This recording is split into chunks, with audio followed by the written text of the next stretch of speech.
It started with a whisper, then it exploded like a bomb inside Buckingham Palace. Prince William didn't raise his voice. He didn't pound his fist. He didn't need to. All he said was 7 words. "I don't accept this. Not one bit." And just like that, everything changed. Because behind the smiles, the PR stunts, the charity galas and podcast apologies, Meghan and Harry had been carefully, quietly building something no one thought they'd attempt again: a plan to return. A plan to reinsert themselves into the very institution they walked away from, trashed, and tried to burn to the ground. Before we continue, please hit the like button, subscribe to the channel, and turn on the notification bell for updates. But this time, the royal family wasn't caught off guard. And William was ready. He didn't just stop the plan. He obliterated it. But how? And why now? More importantly, what were Harry and Meghan really trying to do behind the scenes? And why did William, famously private, famously loyal, step out of the shadows to slam the door so publicly? Was it about honor? Was it about revenge? Or was it something far more dangerous, something he knew that we didn't? Because make no mistake, this wasn't a casual refusal. This was a declaration, a line in the sand. And once William said no, the entire machine began to shift. But let's not get ahead of ourselves. To understand this moment, this very public, very intentional shutdown of Harry and Meghan's attempted comeback, we have to rewind. Not just to their Oprah interview, not just to the funeral, the coronation, the Queen's passing. We have to go back to the beginning of the year, to the first signal, a single press release that looked innocent until you read between the lines. A new non-profit initiative, a UK-based charitable extension of Archewell. No flashy slogans, no red carpets, just a foot in the door.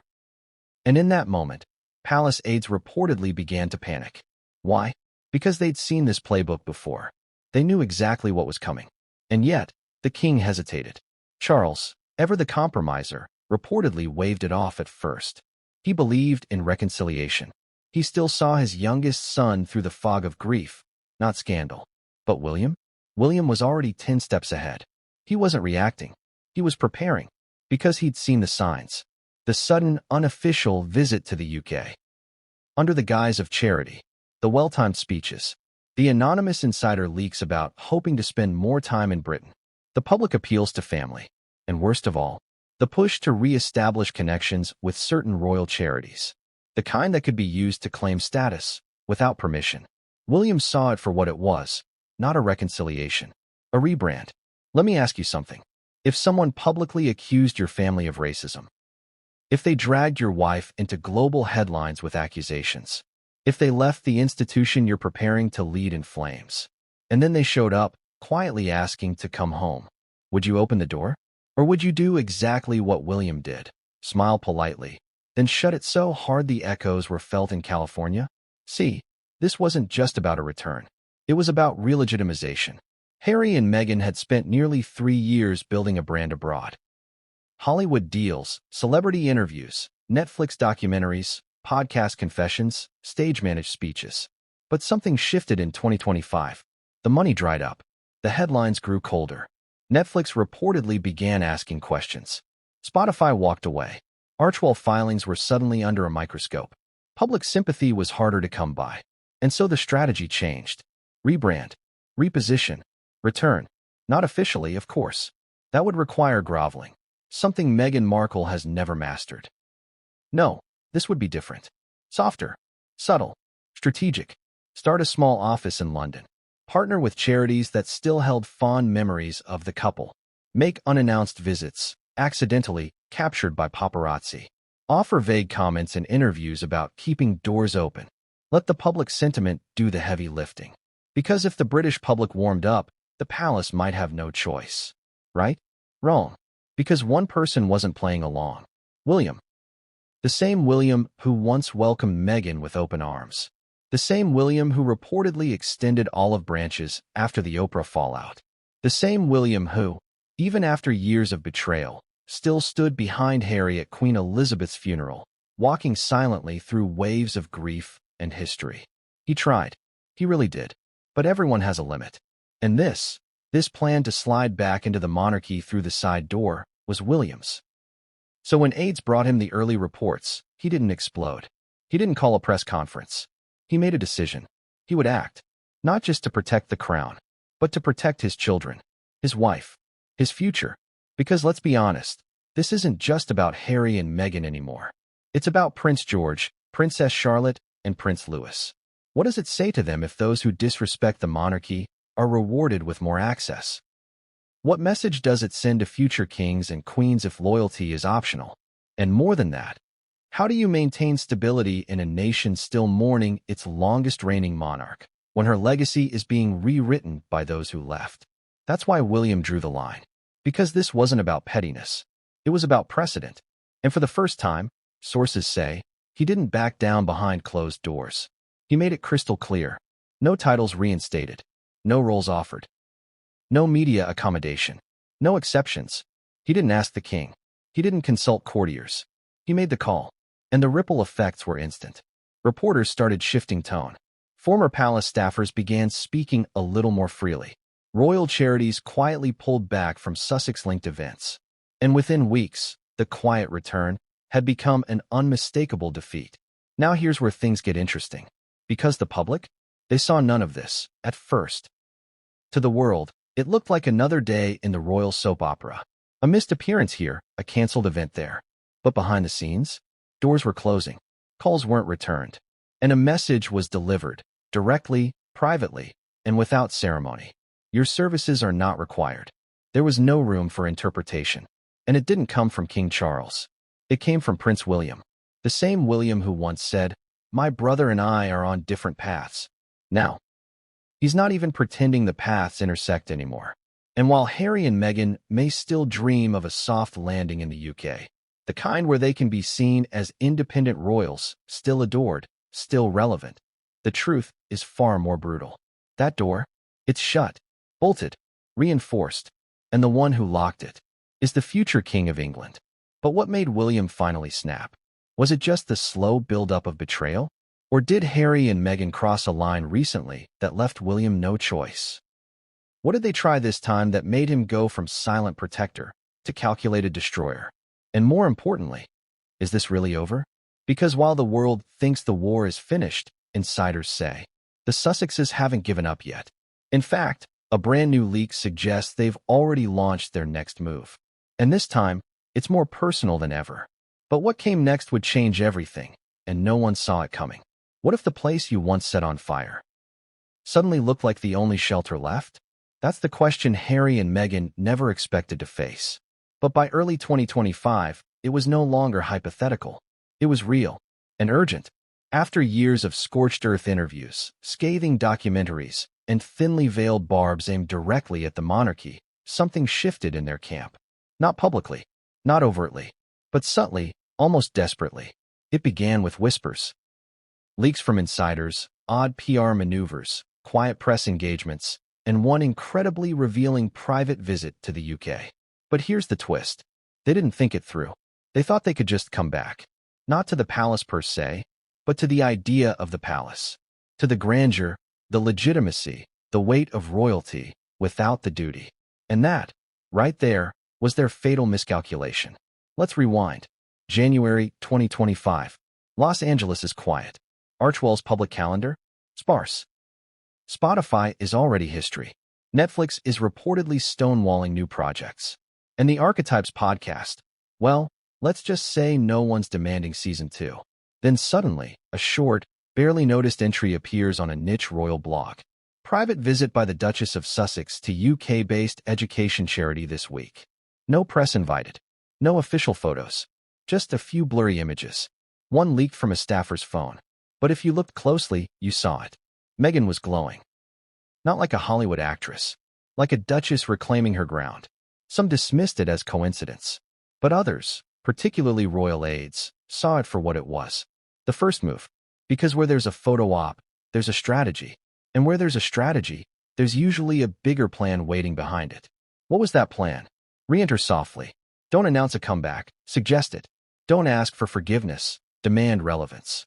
Start aligning with charities in Britain again. Ones that still remembered the old Fab Four days. Ones still nostalgic about Meghan's fashion-forward visits and Harry's heartfelt speeches. And then wait. Wait for the press to pick up the scent. Wait for the nostalgia wave. Wait for the monarchy, still grieving the Queen and cautiously tiptoeing through King Charles's transition to quietly open a side door. It was clever, but it was flawed, and it was dangerous, because it overlooked one key figure, the one man they assumed wouldn't object. The brother, Prince William. And that assumption? It would cost them everything. Let's talk about why they thought it could work. See, Harry and Meghan believed, perhaps rightly, that public memory is short. They banked on the idea that people were tired of royal drama, that most Brits didn't care who wore what tiara or who snubbed who at dinner. And more than that, they believed that time heals royal wounds, that eventually everyone would want a fairy tale, a redemption arc. And maybe, in some circles, they were right. Some of the public did express hope that the brothers might reconcile. Some royal fans, still enchanted by the glamour of the Fab 4 days, posted wistful messages online. I miss seeing them together. Maybe one day the Queen's grandsons can make peace. Let bygones be bygones. But this wasn't about fans. This was about protocol, and precedent, and power. Because while Harry and Meghan plotted their slow, soft return, William was watching. Not with anger, not with jealousy, with resolve. He wasn't going to be blindsided again. Not like the Oprah interview. Not like the funeral handshake snub. Not like the tell-all book dropped the week of the Queen's memorial. This time, William wasn't going to let the media frame the narrative. He was going to control it. Now pause for a moment and think about this. If you had betrayed your family, publicly, repeatedly, and burned nearly every bridge you once had, would you assume you could simply walk back in? What kind of arrogance does that take? Or is it desperation disguised as confidence? Because something else was happening beneath the surface. Sources close to Archewell, speaking anonymously, began whispering about internal panic. Staff turnover was rising. Funding was dwindling. And the couple's core strategy, using U.S. media to maintain global influence, was no longer delivering results. Tabloid interest was fading. Hollywood's attention span had moved on. And with Kate and William taking on more high-profile international engagements, the Sussexes were quietly losing their relevance. That's when the idea of a return became more than symbolic. It became necessary, not to live in the palace, not to take up royal duties full-time, but to reattach themselves, symbolically, to the royal family. They didn't need titles. They just needed presence. 1 foot in Montecito, 1 foot in Mayfair. Attend a few events. Shake a few hands. Co-host a fundraiser with a royal-adjacent name. Get back on the balcony, if not literally, then culturally. But they forgot something critical. They no longer had the palace's silence. For the first time in years, William wasn't just defending the monarchy. He was actively gatekeeping it. And when news reached him of Meghan's private charity visit in London, insiders say he didn't wait for aides or press advisors. He acted. How? Not with fury, with precision. He contacted 3 key figures. A senior charity official aligned with multiple royal patronages. A private parliamentary ally known for defending the monarchy's integrity. And, most controversially, his father's closest legal advisor. Why those 3? Because between them, they controlled 3 doors. Access, perception, and legality. Access to events and charities. Perception in the British media. And legality surrounding royal representation. And within 2 weeks, the message was clear. There would be no quiet comeback. No unofficial return. No half-in, half-out compromise. And yet, Harry and Meghan pushed again. In February, another low-profile initiative was launched, a mental health roundtable partly funded by U.S. donors, but quietly hosted in a private London venue. Once again, no press. But once again, leaked photos appeared. Harry in a gray suit. Meghan in cream. Smiling. Shaking hands. Rebuilding. It looked innocent. But to insiders, it was strategic. A subtle display of "we're still relevant" in the UK. William saw the photos too. He wasn't amused. Because it wasn't just about them. It was about what they represented. Disorder. Disrespect. Disruption. And William, who had spent years rebuilding public trust after multiple royal scandals, wasn't about to let all that crumble so his brother and sister-in-law could stage a media redemption tour. Especially not after everything they'd said. Everything they'd done. Everything they'd denied. So when palace aides nervously approached him about the February event, hoping to coordinate a response, William reportedly said 5 chilling words. "They're not coming back in." And the silence that followed was deafening. Because everyone knew, when William takes a position, it's not casual. It's permanent. And from that moment forward, things began unraveling for Harry and Meghan. Charities that once supported them pulled back. UK event organizers suddenly had scheduling conflicts. Press outlets that once offered sympathetic coverage began asking harder questions. And Harry? He was blindsided. He had believed, naively, that the door was still cracked open. That the bond of brotherhood, however frayed, was still intact. He was wrong. Because the brother he once laughed with, played polo with, fought side by side with in their mother's memory, that brother was gone. In his place stood a man with a crown in his future and a nation at his back. Prince William wasn't just rejecting their plan. He was erasing it. But Meghan wasn't done yet. Because while Harry reeled from the shutdown, she was already working on their next angle. And what she did next would be bolder, riskier, and infinitely more explosive. What do you do when the people closest to you no longer act like family, but like rivals? You stop playing defense. You go cold. You strategize. And that's exactly what Prince William did. See, most people still picture William as the calm one, the diplomat, the dutiful son, the grieving brother, the steady heir holding the crown and waiting while chaos swirled around him. But behind palace walls, he was quietly becoming something else. A strategist, a shield, and when necessary, a sword. Because after years of scandal, humiliation, and betrayal, William had learned one hard lesson. Kindness doesn't protect the monarchy. Strategy does. And the moment Harry and Meghan made their second quiet approach back into the UK, that lesson kicked into overdrive. The public saw nothing, of course. There were no press conferences, no official royal statements. But behind the scenes, a war room of sorts was activated, and William was at the center of it. Here's what most people missed. This wasn't the first time the couple had tried to re-enter the fold, but it was the first time William had the upper hand. Why? Because he had let go of hope. Hope for reconciliation. Hope for healing. Hope that the brother he once protected could be trusted again. That's the cold part. William didn't act out of anger. He acted out of calculation. And that shift? It changed everything. Let's go back to the weeks following Meghan's quiet visit to the UK in January. It was dismissed publicly as private, personal, unofficial. But in private, William saw a warning shot. And he fired back. But not with words. With access. The first step? He reached out to the Royal Foundation, the massive charity hub he co-runs with Princess Catherine. Quietly, surgically, he ensured that any UK-based charities connected to Archewell would be asked, not told, to reconsider their affiliations. No threats. No drama. Just a quiet wave of cooling support. And it worked. Several partner organizations who had previously expressed excitement about collaborating with the Sussexes suddenly shifted focus. Events were postponed. Invitations went missing. Statements of support vanished. Coincidence? Not even close. This was a chess game, and William had just moved his first pawn. But it wasn't just charities. It was the media. Now let's talk about that for a second. For years, the UK press was torn. Split between loyalty to the monarchy and the tabloid goldmine that was Harry and Meghan. But now, something was different. William had been quietly cultivating influence, not through bribes or bullying, but through consistency, relationships, and strategic leaks. He knew exactly who to call, and more importantly, who not to. In February, following the Sussexes' second charity appearance in London, a curious thing happened. Multiple headlines appeared with a strikingly similar tone. Unclear purpose behind Meghan's return visit. Duchess's charity ties create royal tensions. Sussex's approach without palace approval. It wasn't slander. It was suspicion. The kind of suspicion that makes the public pause. The kind that makes other institutions hesitate before partnering.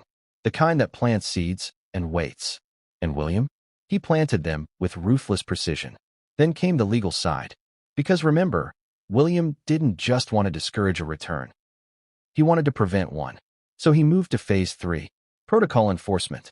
Now, unless you're deep in royal bureaucracy, you probably don't know this, but there are strict, centuries-old rules about representation. Who can act in the name of the monarchy? Who can wear certain insignia? Who can speak at events as a royal? And guess what? Once you exit the firm, Those permissions don't travel with you. But here's the twist. Some of Meghan and Harry's early UK events had quietly bent those lines. Introductions using their royal titles. Event programs still referring to the Duke and Duchess of Sussex in official capacities. Even charity newsletters suggesting royal partnership. That's when William got involved personally. According to two insiders, he consulted with Lord Chamberlain officials to initiate a quiet but firm legal reminder to organizations. The Sussexes no longer represent the crown. The tone? Not aggressive, not threatening, just final. And the effect? Immediate. A planned March conference reportedly withdrew its invitation to Meghan. An education charity reconsidered its partnership with Archewell's UK branch. And behind closed doors, PR teams began advising donors. Let's avoid palace-adjacent optics for now. It was a freeze-out. Not public, not hostile, just complete. And William orchestrated it with military-level discipline. Because here's the truth. He wasn't just protecting the institution. He was protecting the future. Think about this. Prince George, Charlotte, and Louis are still children. But one day, they'll carry the crown forward. What kind of monarchy will they inherit? One where rules matter? Or one where anyone can weaponize royal blood for profit? William made his choice. And the most revealing part? He never asked King Charles for permission. That's right. In past years, William would have deferred. Out of respect, out of protocol, out of duty. But this time, he acted. Why? Because Charles still held onto the dream of family healing. Because Charles still believed in giving Harry space to return. But William no longer did. He knew. If the return wasn't blocked now, it would become impossible to stop later. And so he drew the line. And not just with lawyers. With emotion. Behind palace doors, William reportedly told a longtime friend, I tried. For years I tried. But this isn't about brothers anymore. It's about legacy. And that one sentence? It says everything. Because legacy is permanent. But family fractures? Those heal. Or they don't. Either way, the monarchy couldn't afford another Oprah. Another Spare. Another storm unleashed by two people who saw themselves as victims, even after choosing exile. Now let's step back for a moment. Ask yourself, if you were in William's position, would you have waited? Would you risk the next scandal, the next TV appearance, the next thinly disguised jab? Or would you do what William did? Go cold, go quiet, and cut off the return before it began? Because William understood something Harry never did. In royalty, perception is power. And once perception slips, control follows. And he was not going to lose control again. But here's the thing. He didn't know what Meghan was planning next. Because while William executed a strategic freeze-out, Meghan, she was working on a very different kind of move. Not behind palace doors, but behind the media curtain. She was about to make a public gesture so calculated, so risky, that even William's cold strategy might not be enough to stop the fallout. Because some things, once said, can't be unsaid. What happens when a letter meant to heal never even reaches its destination? In the royal world, words are currency. Every phrase is measured. Every sentence weighs heavily. So when Meghan Markle sat down to write a personal, handwritten letter to King Charles, she knew exactly what she was doing. It wasn't a casual gesture. It wasn't some friendly holiday card. It was, by all accounts, a carefully designed emotional balm, wrapped in humility, sealed with nostalgia, and timed to perfection. But here's what no one expected. That letter never made it to the king. It was stopped, intercepted, and some say destroyed. And the one responsible? Not the courtiers, not Camilla, not even Charles himself. It was Prince William. Now, let's be clear. This wasn't just any letter. This wasn't an invitation to brunch. It was a calculated plea, disguised as reconciliation. Sources close to the Sussexes described it as Meghan's most vulnerable outreach yet. It reportedly opened with a reference to her first meeting with Charles, mentioned how he walked her down the aisle, how she remembered the warmth of that moment, how she had hoped for a relationship with him as a daughter-in-law, not just a duchess. Emotional? Yes. But manipulative? Some thought so. Because tucked between the emotional lines was a very clear agenda. A request for greater stability and clarity in our relationship with the crown moving forward. Translated? A backdoor request for semi-royal status. Not full-time duties. Not full royal titles reinstated. But something even more clever. symbolic affiliation, a formal, behind-the-scenes agreement that would allow Meghan and Harry to quietly re-engage with UK-based royal charities, attend select Commonwealth events, and, in Meghan's words, serve when needed, without disrupting. On the surface, it looked humble, but for William, it was a ticking time bomb. Let's rewind. The letter, according to palace insiders, was written in early March. It was sent through a private courier, one that Harry had used before, and it arrived at Clarence House, where it was logged by staff. Now here's where things get murky. At the time, King Charles was dealing with multiple engagements. He was reportedly preparing for a series of climate-focused summits and had also been meeting with senior advisors regarding Prince Andrew's latest financial entanglements. The letter was placed in the Daily Royal Dispatch folder, typically reviewed by a senior aide before being delivered to the king. But that day, something different happened. One of William's most trusted aides, whose office happened to overlap logistically with dispatch duties during Charles's stay at Sandringham, noticed the seal. Not the content, not the message, the seal. It was Meghan's crest. Now ask yourself, why would Prince William's office care about a private letter between Meghan and the king? Because of timing. That same week, Meghan's team had made back-to-back contact with two major UK-based charities, SmartWorks and the National Theatre. One politely declined a meeting. The other agreed to an informal discussion, later cancelled after senior palace discomfort. William, already executing a quiet freeze-out strategy, wasn't just playing defense anymore. He was monitoring every move. So when he got wind of the letter, he didn't explode. He didn't call Charles. He did what strategists do best. He neutralized the threat before it could detonate. According to a well-placed source in a senior royal household, speaking anonymously, of course, William personally ordered the dispatch to be paused. His reasoning? The letter, if received by Charles, could spark a sentimental reaction. A flicker of the fatherly guilt Charles often feels when dealing with Harry. A potential reversal of the firm stance William had worked so hard to establish. And William couldn't afford that. So the letter stayed where it was. Not delivered, not shredded. Just quietly shelved. And Charles? He never even knew it existed. Now stop and think about that. A personal letter, from a family member, reaching the gates of reconciliation. And his own son made sure he never read it. Brutal? Yes. But strategic? Absolutely. Because William knew something no one else did. He knew this wasn't about family healing. It was about reopening the door, a door that William had just spent months slamming shut. He knew that if Charles responded, even with a polite, "Let's talk," that crack would become a chasm. He knew Meghan wasn't trying to fix the past. She was trying to rewrite the future. And he knew one more thing. The letter? It wasn't the end. It was just the beginning of their next campaign. And he was right. Because just a few days later, snippets of the letter began to leak. Not the full text. Not enough to confirm authenticity. But enough. A quote here. A line about shared values. An allusion to service without formality. And where did those snippets appear? A U.S. magazine closely aligned with Meghan's PR team. Coincidence? Not likely. Insiders believe the leak was intentional. A soft way to pressure the palace. Make it seem like Meghan had extended an olive branch. Force the royal family to look cold and unfeeling if they didn't respond. It was emotional chess. And Meghan thought she'd just placed the king in check. But William? He flipped the board. Because when the leak broke, the palace didn't scramble. They didn't issue a denial. They didn't leak back. They went completely, chillingly silent. That silence. It was strategy, because it left Meghan twisting in the wind. Without confirmation, the public couldn't tell if the letter had been well received or ignored. Without denial, the press couldn't attack William without knowing if he was even involved. And without response, Meghan's gesture lost momentum. It just hung there, suspended, unacknowledged, unanswered. And that silence? That was William's victory. Now think about this. Meghan tried the personal route. She tried to use emotion.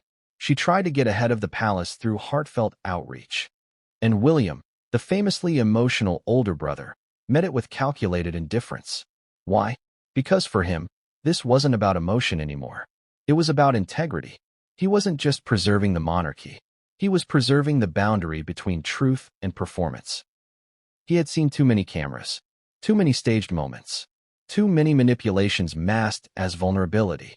And in that moment, He made a quiet, but powerful decision. There would be no more side door negotiations. No more personal letters. No more emotional trapdoors. You want back in? Do it publicly. Do it humbly. Do it with accountability. And until then, the gates stay closed. But Meghan wasn't used to silence. She was used to reactions, to responses, to pushback she could frame as proof of mistreatment. So when none came, she moved to phase 2. A public appearance. A bold statement. A subtle, devastating shot at William, disguised as diplomacy. Because if the palace refused to respond, she'd force them to. And what she said during that next public event would send shockwaves through the monarchy.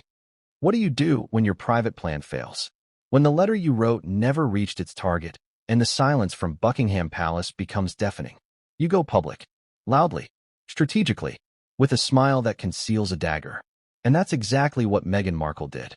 Because make no mistake, every appearance, every outfit, every word she spoke in the months following that intercepted letter was part of a larger performance. Not a return to public life. A return to public pressure. This time, the message wasn't written on parchment. It was written across camera lenses. Delivered not in envelopes, but in headlines. And the target wasn't just the press. It was William. Let's go back to mid-March. Just days after leaks of the private letter trickled into U.S. media outlets, Meghan made her first spontaneous appearance in nearly 2 months. The event? A charity panel on women in leadership, hosted in Los Angeles. But the messaging? 100% royal-coded. She arrived wearing a cream-colored trench-style coat, not unlike the one she wore during her early Royal Foundation engagements with William and Kate. Minimal makeup, hair pulled back in a sleek bun, pearl earrings. A look designed to whisper rather than scream. Remember when I was a working royal? But it wasn't just the look. It was the speech. During a short 11-minute address, Meghan spoke of duty without borders, the power of quiet service, and, most notably, her desire to continue supporting institutions that transcend politics, borders, and even titles. Catch that last part? Even titles. To the average listener, it sounded like a poetic line about global activism. But to the palace? To William? It was a siren. A warning. Because this was the Sussex's new tactic. To reframe royal affiliation not as privilege, but as moral obligation. To say, in essence, you don't have to accept us. But the world already has. And that's dangerous. Because the monarchy only works when it controls the optics. The moment someone can operate like a royal without the crown's blessing, the institution becomes vulnerable. So William watched closely, and Meghan wasn't done. 2 weeks later, she appeared again, this time at a youth leadership summit sponsored by a global philanthropic organization. No royals in attendance. But the optics? Carefully constructed. She was introduced as the Duchess of Sussex. Sat beside a former Commonwealth ambassador, and was asked a very particular question. Do you feel your work today continues the legacy you began in the UK? The moderator smiled. The audience clapped. And Meghan? She tilted her head, smiled softly, and replied, Service is universal, and I'll never stop honoring that commitment, no matter where I am. On the surface? Harmless. But in royal language? That was a shot fired. Why? Because service is universal was a direct echo of the line Meghan and Harry used in their 2021 statement after the Queen revoked their patronages. Let's remember that moment.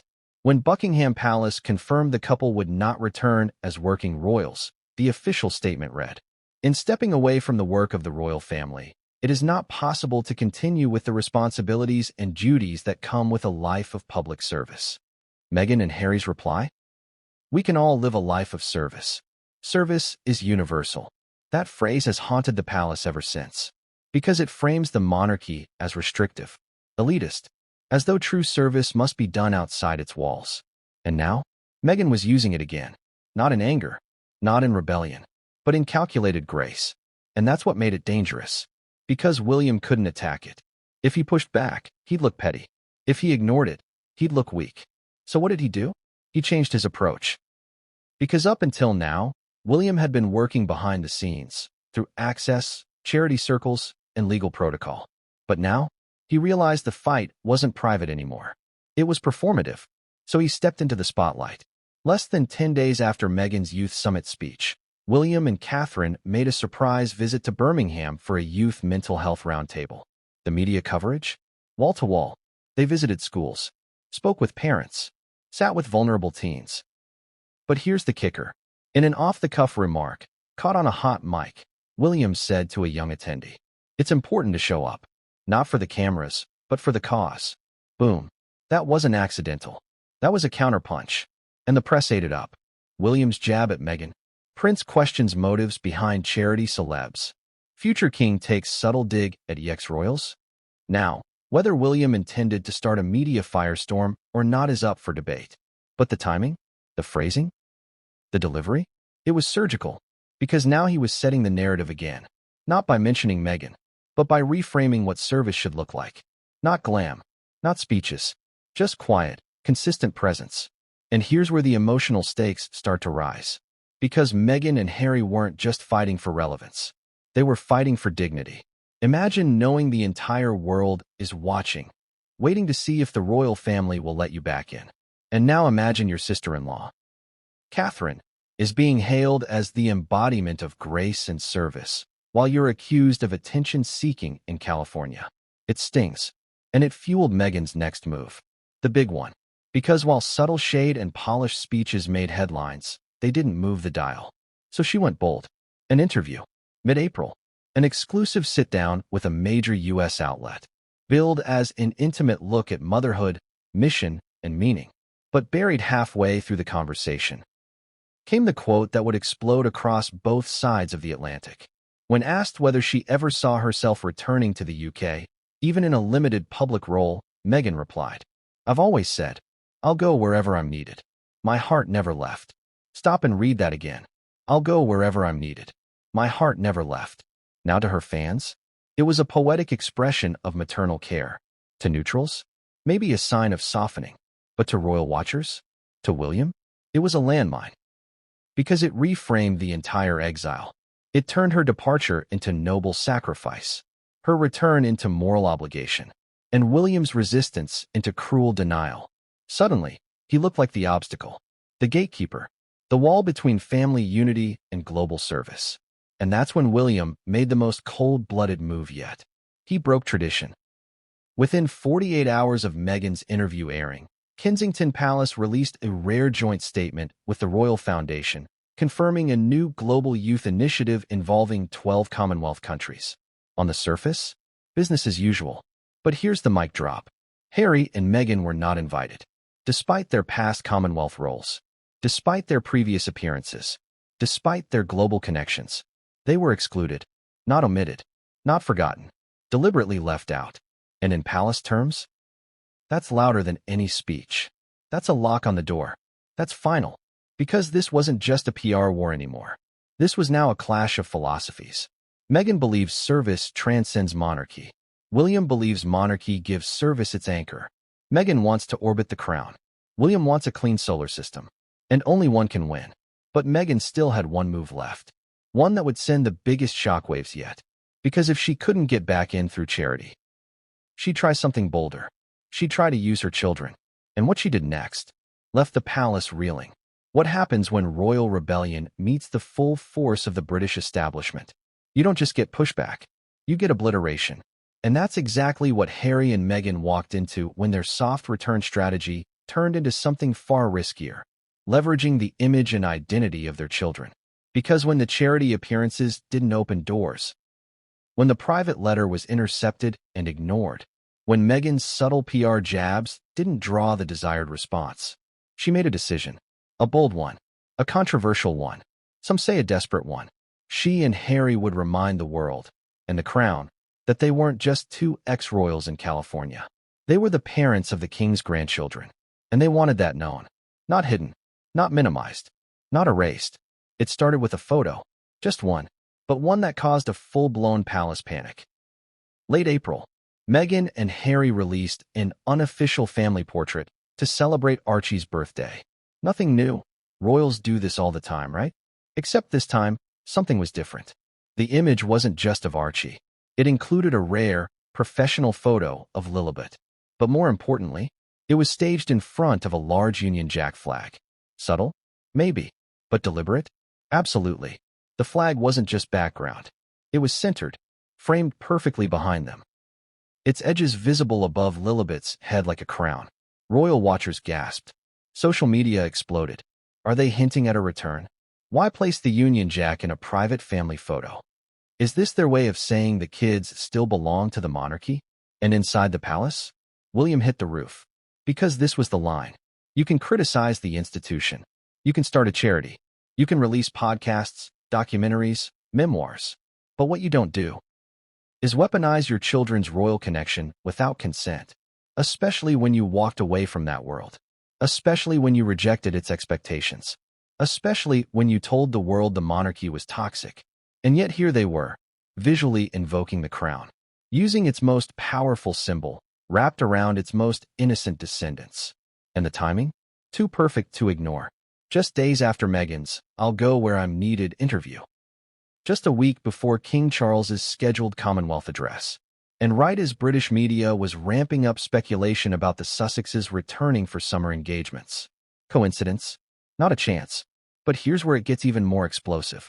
Within 48 hours, an anonymous source, later linked to someone close to the palace's legal team, confirmed to two newspapers that clarity around royal representation is being reviewed at the highest levels. Translation? The Crown was preparing to formally draw the line between the working royals and everyone else. And that included Harry and Meghan's children. Now pause and think about that. This wasn't about titles. This was about identity. Because under Queen Elizabeth II's rule, it was always assumed that the children of a royal son, especially the son of a future king, would remain linked to the crown, even if unofficially. But William was now the enforcer. And his vision? Crystal clear. If you leave the royal system, you don't get to cherry-pick the perks. You don't get security without service. You don't get titles without duty. And you definitely don't get to raise your kids as royalty when you live across the Atlantic and attack the monarchy for money. And so, the establishment moved. Not loudly, not in the tabloids, but legally, institutionally, powerfully.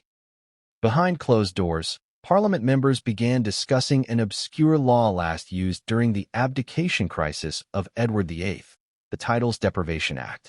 Now, before you panic, no, this didn't mean the Sussexes were about to be stripped of everything, but it opened a door to limit title usage, especially outside the UK, especially when those titles were being commercialized.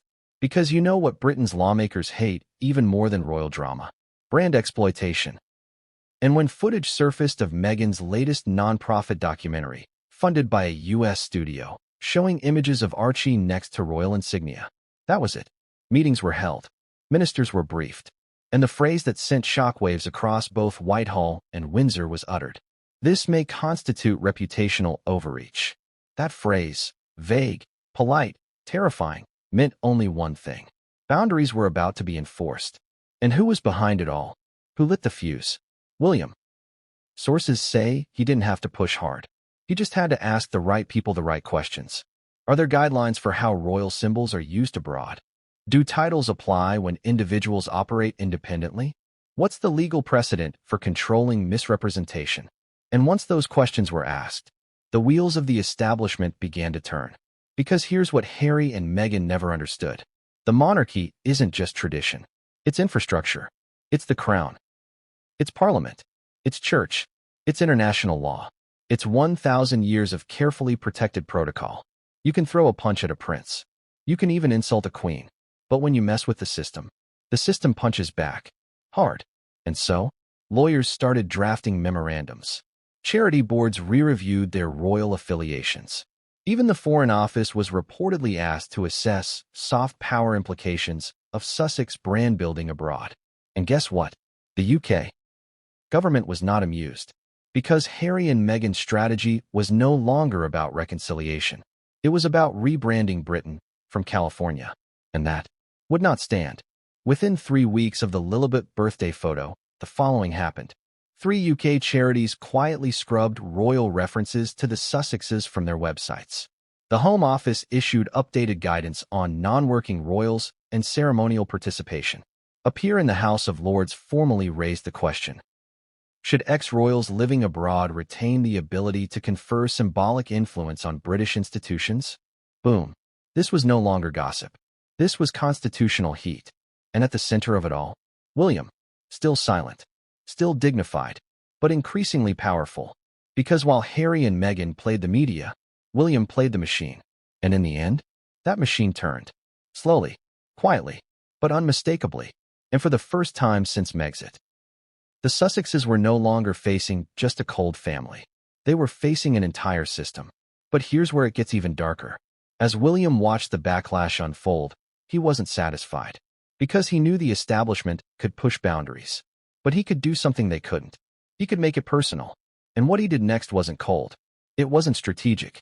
It was raw, emotional, and utterly final. Because the moment Meghan and Harry tried to re-enter Britain physically, not just symbolically, William made his position public. Not with a statement, not with a speech, but with a single, devastating action.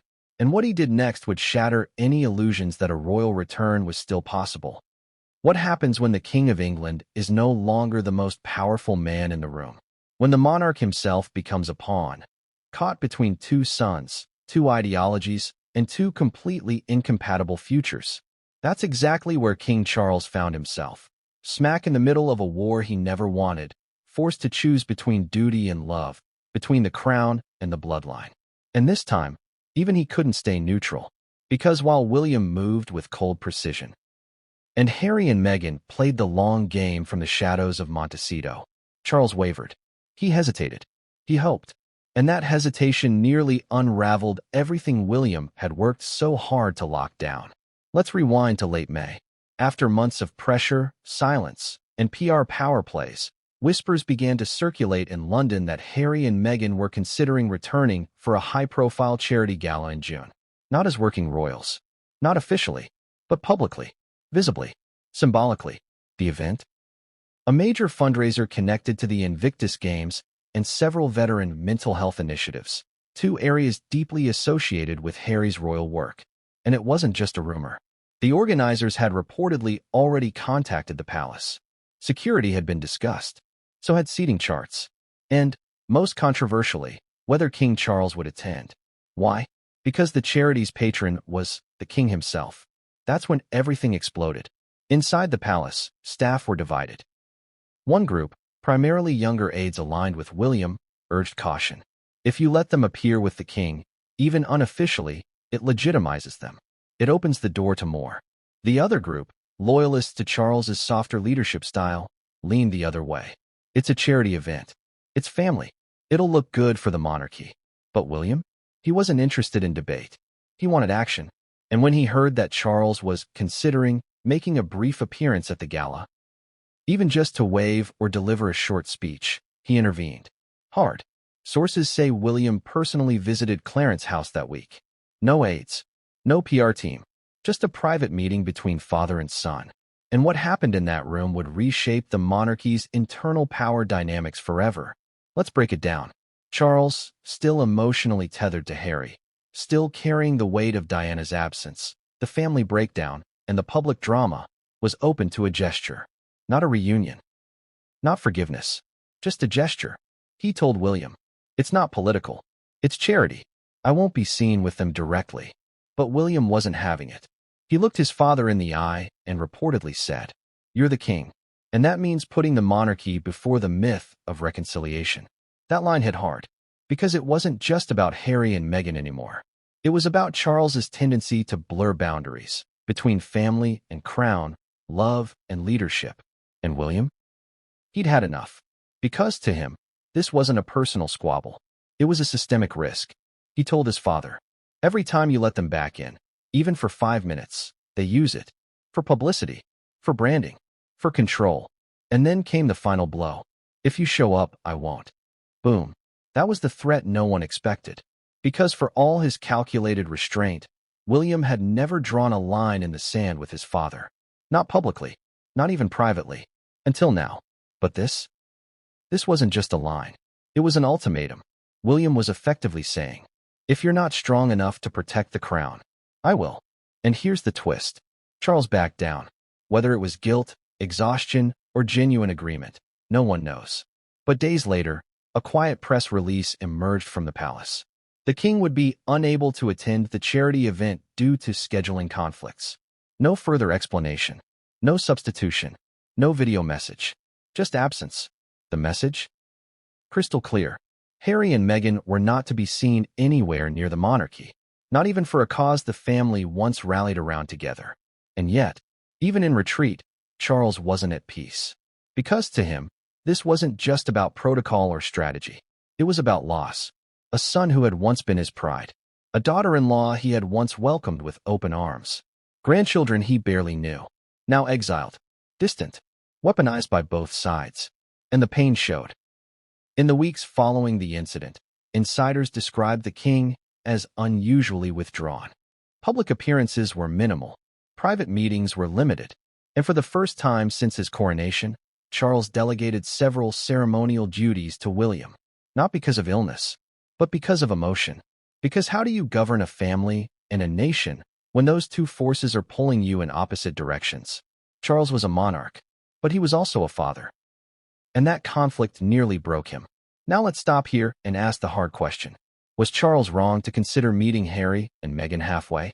Or was he the only one still trying to be human in a sea of cold, calculated crowns and titles? Because love, real love, is messy, and Charles, for all his flaws, still loved his son. But William? He had a different kind of love. Duty. And that love didn't allow for sentimentality. Not when the monarchy itself was being dragged, dissected, and destabilized by two people who chose microphones over loyalty. So while Charles mourned privately, William built publicly. He took on more engagements. He tightened relationships with key Commonwealth leaders. He launched a major youth mental health initiative that just so happened to overshadow the charity event Harry and Meghan were expected to headline. Coincidence? Hardly. William wasn't just responding. He was erasing them from the narrative. And Harry? He felt it. Sources close to the Sussexes say that the gala went forward, but without energy, without spark, without impact. No king, no William, no meaningful headlines. Just a distant memory of what once was. And that, perhaps more than any title or threat, was the deepest wound of all. Because once upon a time, Harry was the star of those events. The soldier, the champion of veterans, the people's prince. Now, he was the former duke. The exiled son, the man in a suit, waiting for a microphone. And Meghan? She smiled. She waved. She posed. But behind the scenes? Fury. Because the plan had failed. The slow re-entry. The charity route. The emotional appeal. Even the children as leverage. All of it blocked. By the establishment. And by William. And so she pivoted. One last time. Because if family wasn't going to work, if charity wasn't going to soften the image, if even Charles had surrendered to William's cold logic, then the next move had to be louder, more public, more dangerous. And what she proposed next wasn't about healing, or compromise, or optics. It was about confrontation. Because when a private return fails, you go public. And what Meghan and Harry did next would throw the entire royal family, especially William, into crisis mode. They say timing is everything. And if there's one thing Meghan Markle understands better than most, it's the power of a perfectly timed absence. Because when the entire world turned its eyes toward London for one of the most historic events in a generation, the coronation of King Charles III, there was one glaring, deafening, seismic silence. Meghan didn't show up. Not because she wasn't invited. Not because she was sick. Not because of any logistical issue. No, she didn't show up by design. And her absence spoke louder than any speech. But first, let's rewind. Because the betrayal didn't begin on Coronation Day. It began long before that, and its effects are still rippling through the palace corridors. Let's go back to 6 weeks before the coronation. Plans were being finalized, seating arrangements drawn, royal protocols reviewed, global leaders confirmed, and behind closed doors, an extraordinary debate was unfolding. What do we do with the Sussexes? Because the optics were impossible to ignore. You couldn't not invite the king's son. But you also couldn't risk a circus on the most sacred day of the monarchy. William was clear. Crystal. He told senior aides. I won't let them use the coronation to rebrand. There was no wiggle room in his tone. This wasn't a compromise. This was a warning. And Charles?